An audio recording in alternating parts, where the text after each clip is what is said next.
Baik, di sini saya akan menjelaskan tentang poin A, yaitu membangun budaya entrepreneurial, di mana biasanya disebut dengan budaya wirausaha, yang mana memiliki artian menghargai inovasi dan mendorong pengambilan resiko.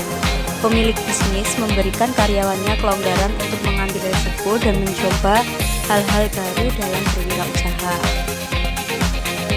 Nah, berikut adalah langkah-langkah untuk menciptakan budaya wirausaha.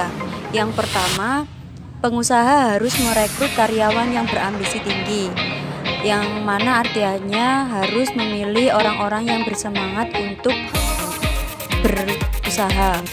Yang kedua, membuat karyawan merasa seperti rekan. Yang ketiga, mendorong dan memberdayakan karyawan. Yang keempat, terbuka pada kegagalan-kegagalan kecil. Yang kelima, memimpin dengan contoh. Yang keenam, memberikan karyawan hak untuk berpendapat. Yang ketujuh, meminta rekomendasi pada karyawan. Yang kedelapan, menciptakan budaya membimbing. Yang kesembilan, mengidentifikasi dan tumbuh keterampilan non-teknis. Yang kesepuluh, ciptakan lingkungan yang memungkinkan persilangan fungsi. Dan yang ke-11, buat karyawan memiliki inisiatif untuk menyelesaikan masalahnya sendiri. Dan yang kedua, saya akan menyampaikan poin B, yaitu keterampilan kewirausahaan.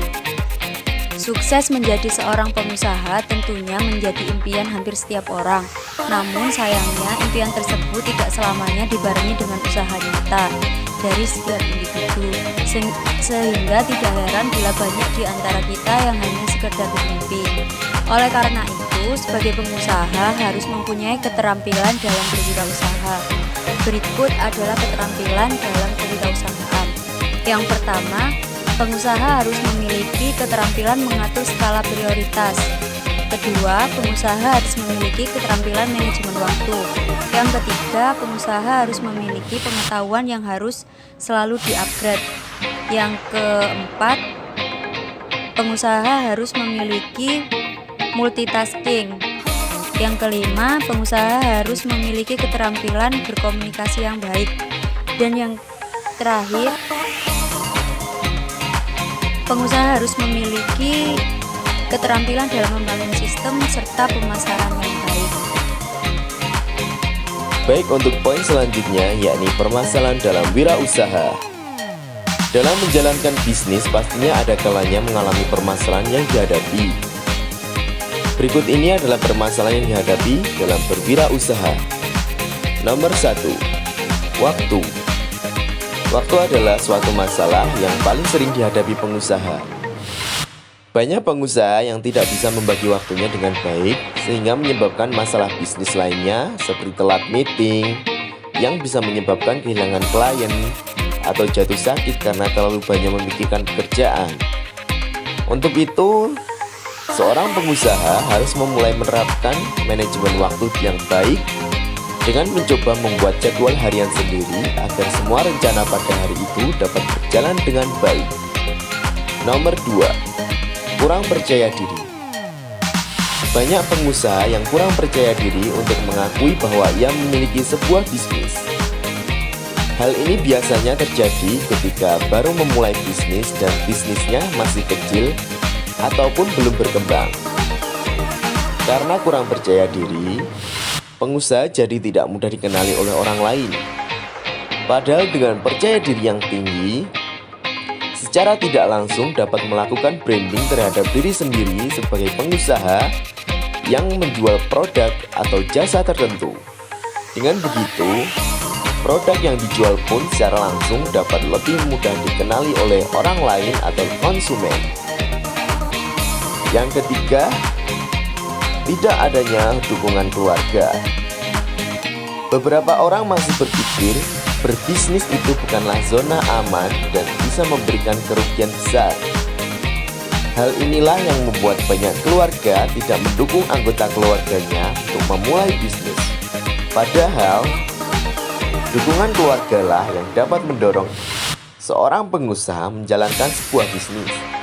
Jadi, jika Anda belum mendapatkan dukungan keluarga, matangkanlah diri Anda sendiri dan fokuslah mengelola bisnis dengan baik. Dengan itu, keluarga akan melihat bahwa Anda serius untuk menjalankan bisnis. Nomor 4, pindah bidang lain. Ada beberapa pengusaha yang mudah menyerah ketika mendapati bisnisnya sedang sepi dan tidak berkembang. Misalnya, Anda menjual sepatu dan sepi pesanan, lalu pindah ke bisnis furnitur tapi tidak berkembang. Kemudian pindah ke bisnis lainnya. Hal inilah yang sebenarnya membuat bisnis Anda tidak berkembang. Jika Anda mendapati bisnis yang sepi dan tidak berkembang, yang harus Anda lakukan adalah fokus dan pikirkanlah strategi baru untuk mengembangkan bisnis. Yang kelima, perang harga. Ini adalah masalah yang sering terjadi saat ini. Banyaknya pesaing yang berani memberikan harga lebih murah membuat perusahaan Anda ingin menurunkan harga jual. Dengan menurunkan harga, otomatis margin keuntungan yang didapat menjadi kecil. Untuk keluar dari masalah ini, jangan pernah Anda menurunkan harga, tapi cobalah memberikan harga yang cocok sesuai dengan kualitas yang Anda berikan. Nomor 6, manajemen keuangan yang buruk. Keuangan adalah suatu hal yang penting yang harus dikelola dengan bijak untuk kelangsungan perusahaan. Jika keuangan tidak dikelola dengan baik, pendapatan dan pengeluaran tidak akan terkontrol sehingga bisa menyebabkan kebangkrutan. Dengan manajemen keuangan yang baik, Anda dapat dengan mudah membuat perencanaan, memonitor, dan mengontrol keuangan sehingga mengatur modal kerja.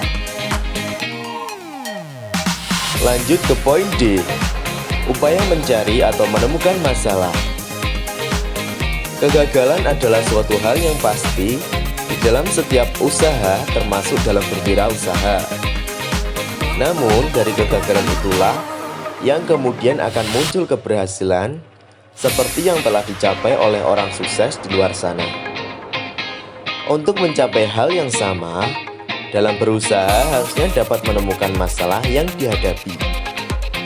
Segala sesuatu pastinya memiliki sebab dan akibat. Tidak akan terjadi sesuatu tanpa adanya sebab sebelum dan akibat setelahnya. Begitu juga dengan kegagalan dalam berwirausaha.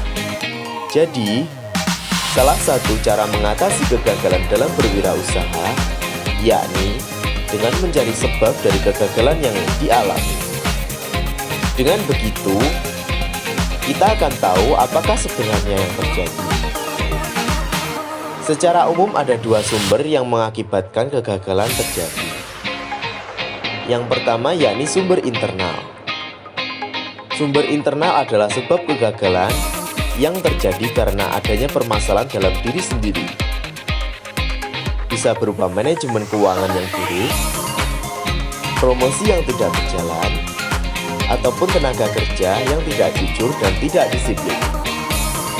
Sedangkan kegagalannya bersumber dari eksternal, yakni kegagalan yang berasal dari luar kendali kita.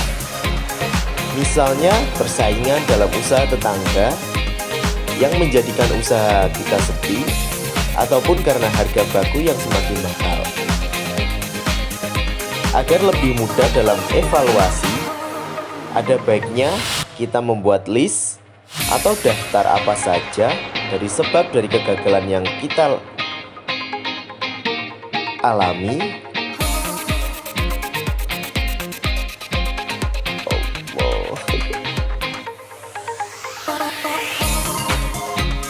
Agar lebih mudah dalam evaluasi, ada baiknya kita membuat list atau daftar apa saja dari sebab kegagalan yang kita alami berdasarkan skala prioritas, sehingga kita akan lebih mudah menyelesaikannya kelak.